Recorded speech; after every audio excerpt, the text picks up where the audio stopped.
Good morning. My name's Gabe Charay. Welcome back. This morning I thought I'd set up here because I wanted to try to catch the sunrise, but the sun rose while I was setting up. So it's still coming up. It's coming up from over here, but hopefully it'll get a little lighter out there. Today I wanted to talk about something that people ask me about when I perform videos on YouTube or if I do like live performances. And a lot of folks always seem to mention that I use the arpeggiator in sort of a performance way, meaning I'll play a line and then kind of punch in the arpeggiator just to create a trill or some sort of effect, sort of like that kind of thing. This type of concept really only works for synthesizers that have an arpeggio button or some sort of switch that's on the face of the synthesizer. It probably won't work too well if you have to menu dive to find the arpeggiator. But luckily the Grandmother works great for this, and I'll talk about that in a second. But it has an arpeggiator button on it, as well as the matriarch. I also have a JUNO 60, a Roland JUNO 60, which has, that's kind of how I started this idea of playing. I used to play in a few bands where I was kind of known for being like the space texture guy. So part of that was like punching in arpeggios and then just creating kind of far out textures using arpeggios, but then coming right back to some sort of melodic line right in the middle of all of it. That's kind of where I started with this concept of playing. I'm not the only one who does it, obviously, but I thought I would talk about it. The idea is you can play a line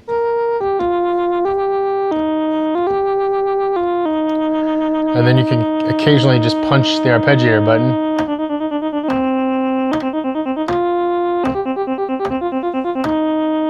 to like get little arpeggios happening. I kind of used it as an idea for like a trill, like a flute trills between two notes or any instruments. Like on piano, you might go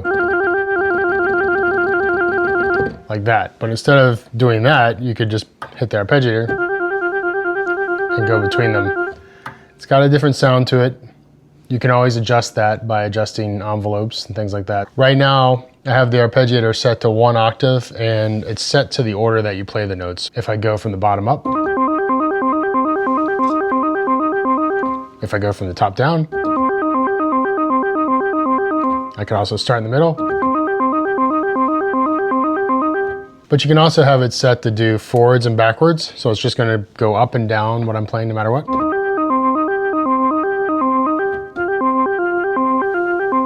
That's just 1 octave. And then I can also have it set to random, which is just going to pick a random order of notes.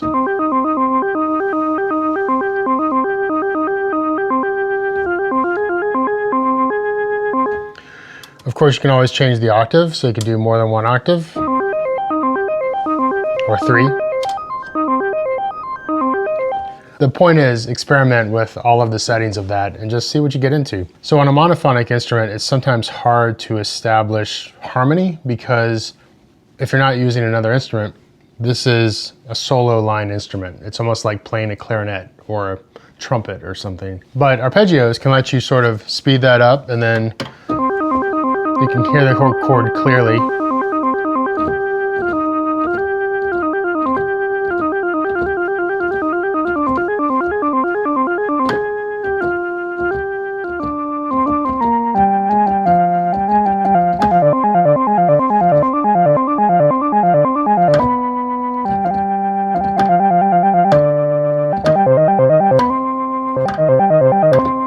So this is all fun by itself, but what's even more fun is when you play with something like rhythm or another musician who's playing rhythm. Everything I've been doing has been unclocked. I'm not synced to anything. And I find that the arpeggiator is more fun when it's not clocked to anything, because what can happen is you might be playing a line and then you hit the arpeggiator and then it kind of gets off the beat and kind of goes on its own thing, but then you slam back in on the beat when you come back in with the melodic line. But you have to use your ears a little bit to be able to practice that and work on that. But another thing you can do is if you feel uncomfortable playing it unclocked to the beat or whoever you're playing with, you can always sync it to everything. So that way it's in some sort of rhythmic framework for what you're doing. So In this app, you can go to the clock settings and turn on the MIDI clock. And right now it's gonna send the MIDI clock over to the Grandmother. So when I start it, this little LED over here turns green, which means it's synced. And when you turn the knob, each of the rates is a different rhythmic value over top of this rhythm. So like right now, let's see if I can find like the chord note. So this one would be quarter notes.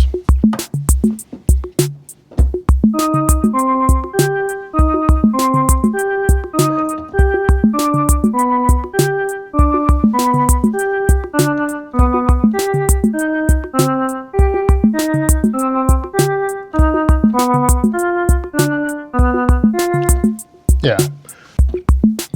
Let's see if I can find, I think this is 16th notes. There we go.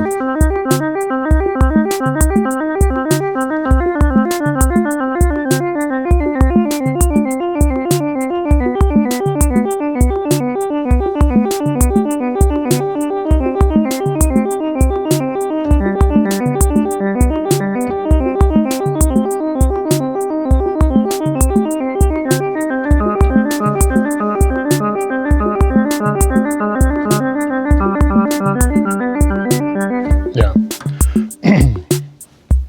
But let's go even faster. So let me set it real fast. This is kind of how I use it in performance. So if I have this going, so this is more like the punching in the arpeggiator type thing.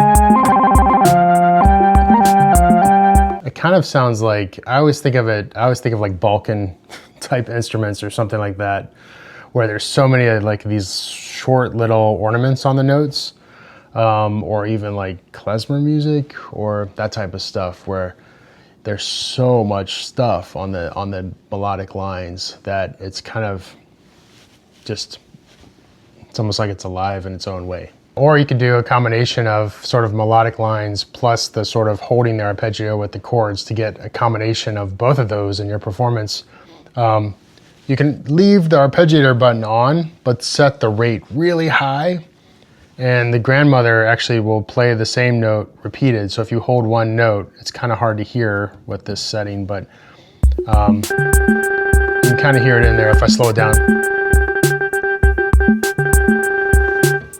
If you use that as your single line, but then start to play chords, it starts to convey kind of chords and melody at the same time.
Cool.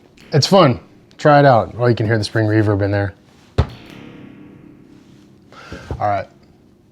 See you guys next time. I'm gonna go walk the dog. The sun is up. See ya.